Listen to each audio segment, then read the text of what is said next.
সম্প্রতি ঢাকা ১৭ আসনের জামায়াত মনোনীত প্রার্থী ডক্টর এস.এম. খালিদুজ্জামানের একটি ভিডিও সামাজিক যোগাযোগ মাধ্যমে ভাইরাল হয়। তাতে দেখা যায় গানম্যান সহ কয়েকজনকে সঙ্গে নিয়ে খালিদুজ্জামান ক্যান্টনমেন্টে প্রবেশের চেষ্টা করেন, কিন্তু দায়িত্বরত সেনা সদস্যরা তাকে আটকে দেন। ভিডিওতে দেখা যায় ক্যান্টনমেন্টে অস্ত্র বা গানম্যান নিয়ে প্রবেশ নিষিদ্ধ জানালে তিনি দায়িত্বরত সেনা সদস্যদের সঙ্গে উত্তপ্ত বাক্য বিনিময়ে জড়িয়ে পড়েন। এ সময় তাকে সেনাবাহিনীর কিছু কর্মকর্তাকে উদ্দেশ্য করে অপমানজনক মন্তব্য করতেও দেখা যায়।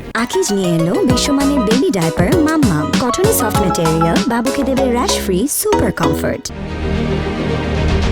ভিডিওটি ভাইরাল হওয়ার পর থেকেই বিষয়টি টক অফ দি কান্ট্রিতে পরিণত হয়। তোপের মুখে ঘটনাটি নিয়ে দুঃখ প্রকাশ করে এস.এম. খালিদুজ্জামান বলেন, বেশ কিছুদিন আগে ক্যান্টনমেন্ট এলাকায় প্রবেশকে কেন্দ্র করে বাংলাদেশের গর্ব ও অহংকার সার্বভৌমত্বের অতন্দ্র প্রহরী সেনাবাহিনীর দায়িত্বরত সদস্যদের সঙ্গে একটি অনাকাঙ্ক্ষিত পরিস্থিতির সৃষ্টি হয়, যা থেকে মিশ্র প্রতিক্রিয়া জন্ম নেয়। বিষয়টি ইতিমধ্যে সমাধান হওয়া সত্ত্বেও দুঃখজনকভাবে একটি স্বার্থান্বেষী মহল এই সমাধানকৃত ইস্যুকে কেন্দ্র করে ঘোলা পানিতে মাছ শিকারের অপচেষ্টা চালিয়ে পরিস্থিতিকে ভিন্ন খাতে প্রবাহিত করার চেষ্টা করছে।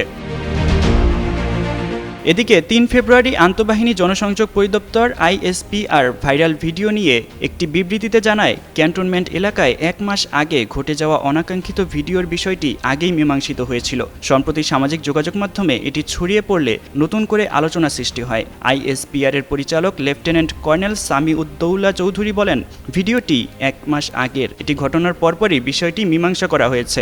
জামায়াতের ওই প্রার্থী দুঃখ প্রকাশ করার পর আর কোনো জটিলতা ছিল না।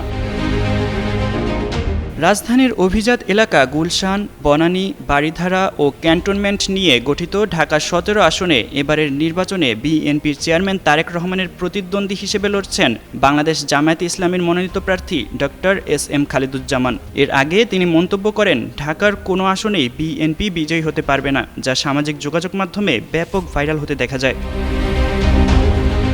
সাব্বির হোসেন সাকিব, যুগান্তর নিউজ।